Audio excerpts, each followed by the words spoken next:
السلام علیکم ناظرین، اب یہ اسی پچھلی 3 ویڈیوز کا تسلسل ہے. اس میں ہم سیشن نمبر 5 پہ بات کریں گے. 3 یا 4 ویڈیوز جو میں پہلے لگا چکا ہوں اس کا تسلسل ہے. اس میں سیشن نمبر 5 میں کیا ہوا؟ پھر اس سیشن میں تھا evolving world order and Pakistan. یہ اصل میں اس کا جو تھیم تھا اس سیشن کا وہ یہ تھا، اور اس میں بریگیڈیئر راشد ولی جنجوعہ اس میں کنوینر تھے. پھر اس میں ماڈریٹر جو تھے وہ ڈاکٹر ہما باقی تھی جو professor institute of business administration IBA اس کے ہیں، اس کی تھی. پھر اس میں جو ہنا ربانی کھر تھیں جو کہ فارن منسٹر آف پاکستان بھی رہ چکے ہیں پاکستان پیپلز پارٹی کے دور میں. اور پھر اس میں Ali Jahangir Siddiqui ambassador at large تھے، یہ بھی مسٹر علی جہانگیر صدیقی. اور مشاہد حسین سید صاحب جو تھے چیئرمین پاکستان چائنا انسٹیٹیوٹ جو تھے، وہ بھی اس کے اندر موجود تھے. اب اس سیشن کو میں آپ کو تھوڑا سا بتا دیتا ہوں کہ ڈاکٹر ہما باقی نے اپنے جو اوپننگ ریمارکس تھے اس میں یہ کہا تھا کہ crisscross of geoeconomics and geopolitics, world is living at the crisscross of the geoeconomics and geopolitics. ٹھیک ہے، یہ ان کے باقی انہوں نے بہت ساری باتیں بتائی ہیں، لیکن ایوالونگ ورلڈ آرڈر اور پاکستان تو اس میں بہت انٹرسٹنگ چیزیں 2-3 آئی ہیں، اس پہ میں فوکس کروں گا کہ میں اس کی طرف آ جاؤں. ہنا ربانی کھر صاحبہ کے ساتھ جب بات ہوئی، وہ جب اپنی بات بتا رہی تھی تو انہوں نے کہا کہ پاکستان کو اپنی فارن پالیسی اس طریقے سے ڈیوائز کرنی چاہیے کہ اس کا بینیفٹ آپ کی فارن پالیسی، جیسے میں آپ کو بتا چکا ہوں کہ اپنے نیشنل انٹرسٹ یا اپنے انٹرسٹ کو گین کرنے کے لیے اپنے انٹرسٹ کو گین کرنے کے لیے آپ اپنی فارن پالیسی بناتے ہیں.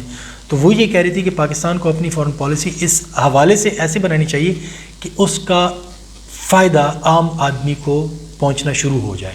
مطلب آپ اکنامک ٹائز کسی کے ساتھ بنا رہے ہیں، کچھ بھی بنا رہے ہیں، تو اس کا فائدہ آپ عام آدمی کو پہنچانا شروع کریں.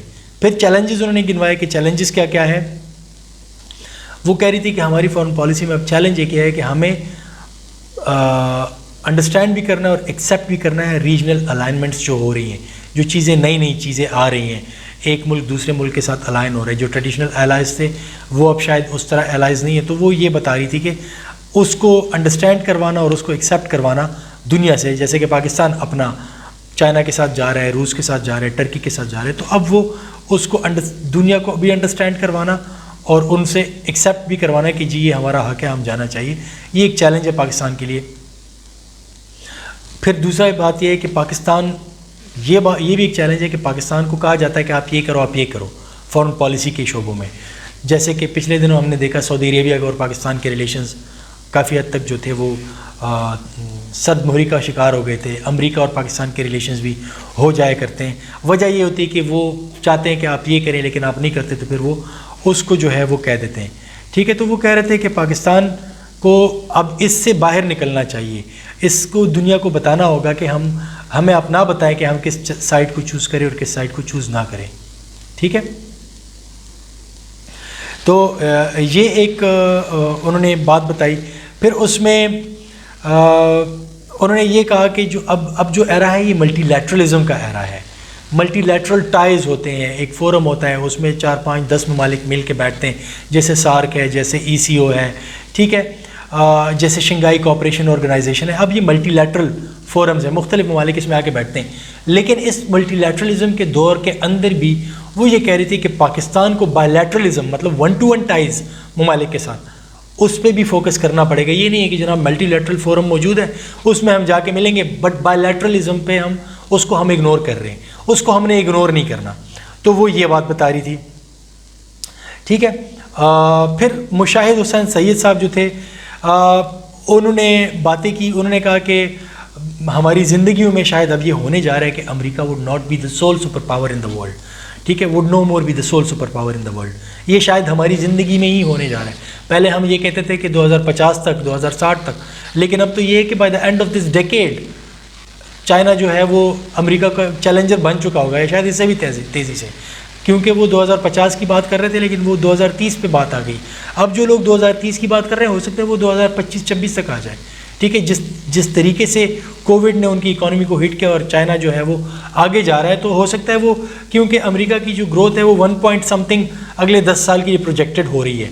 کہ کووڈ کے بعد وہ ان کی گروتھ جو ہے وہ 1.23 سال تو اسی طرح رہنی ہے، 10 سال شاید میں نے مجھے غلط یاد آ رہا ہے، لیکن 2-3 سال تو کنفرم وہ اسی طرح رہے گی جو پروجیکشن ہے، اور چائنا کی گروتھ اس سے کافی آگے بڑھ جائے گی.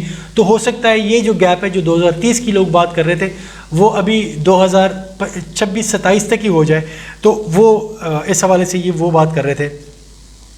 پھر انڈیا کے حوالے سے انہوں نے کہا کہ وہ سیکولرزم کا جو ان کے سیکولرزم یا سیکولر انڈیا تھا اس کو وہ دفن کر رہے ہیں ہندوتوا کے اندر. ٹھیک ہے، ہندوتوا کے نیچے اس کو وہ دفن کرنے جا رہے ہیں سیکولرزم کو.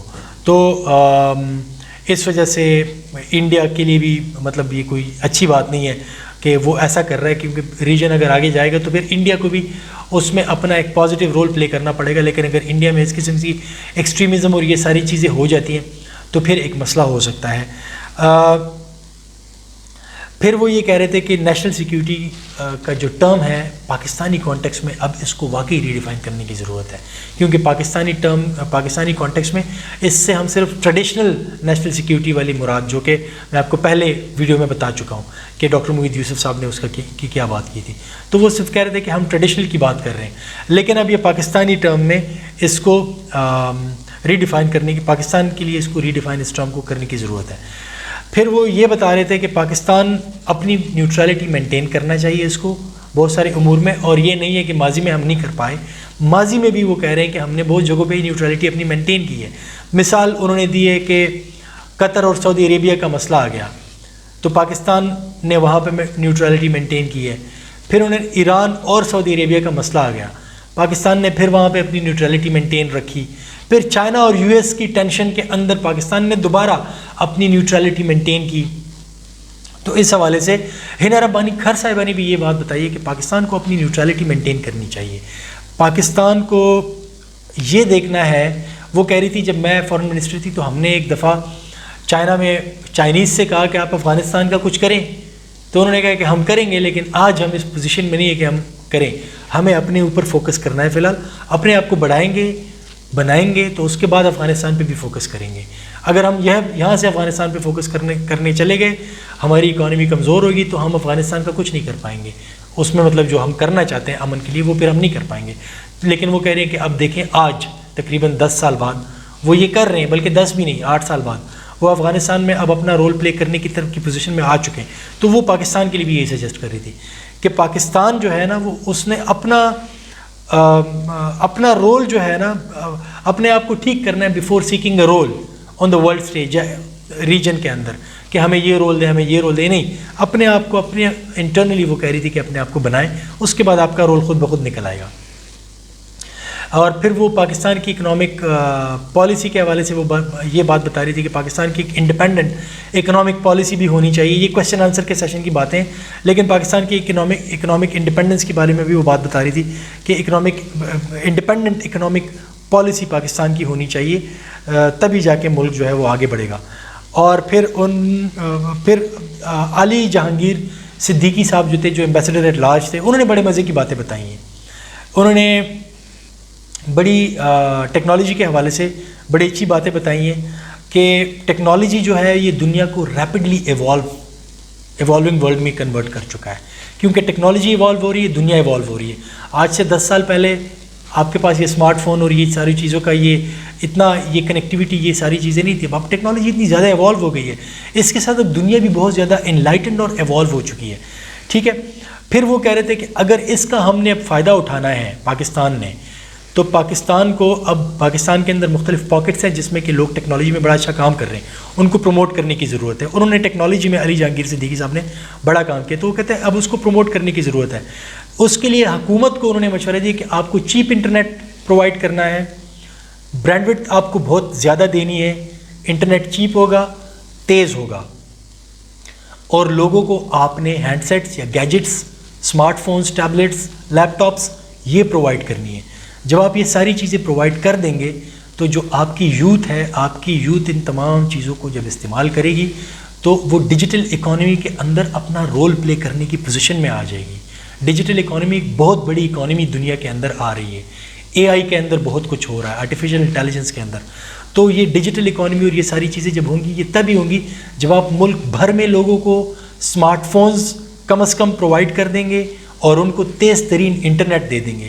اس کے بعد وہ اپنا رول ڈیجیٹل اکانومی میں پلے کرنا خود بخود سیکھ بھی جائیں گے اور شروع بھی کر دیں گے. یوٹیوب سے وہ کہہ رہے تھے بہت کچھ سیکھ جائیں گے لوگ, اور پھر وہ اس کو آگے امپلیمنٹ کر کے اپنے لیے اور پاکستان کے لیے, پاکستان کی اکانومی کو آگے لے کے جائیں گے, کیونکہ وہ ڈیجیٹل اکانومی کا حصہ بن جائیں گے جہاں سے وہ ڈالرز میں کمائیں گے اور وہ پیسہ پاکستان آئے گا. تو یہ بہت ہی زیادہ بہترین قسم کی سجیشنز تھی. میرا خیال ہے ناظرین کہ اگر اب کنکلوڈنگ, کیونکہ کنکلوڈنگ سیشن بھی ہو چکا ہے, وہ بھی میں نے کور کر دیا. اب میرے کچھ ویوز یہ ہیں کہ پاکستان کو اس جو اسلام آباد سیکیورٹی ڈائلاگ ہے اس کو اب کنٹینیوٹی کے ساتھ کرنا چاہیے, اور اس کو جو سجیشنز یہاں پہ آ رہی ہے انسٹیٹیوشنلائزڈ فارم میں ان سجیشنز پہ عمل کرنا چاہیے, تاکہ پاکستان کی اکانومی آگے جائے اور آپ کا جو نیشنل کمپریہنسو نیشنل سیکیورٹی کا جو ایک کانسیپٹ ہے وہ کانسیپٹ ریالٹی میں کنورٹ ہو سکے. انشاءاللہ اگلی ولاگ میں آپ کے ساتھ کسی اور ٹاپک پہ بات ہوگی. تب تک اپنا بہت بہت خیال رکھیے گا. اللہ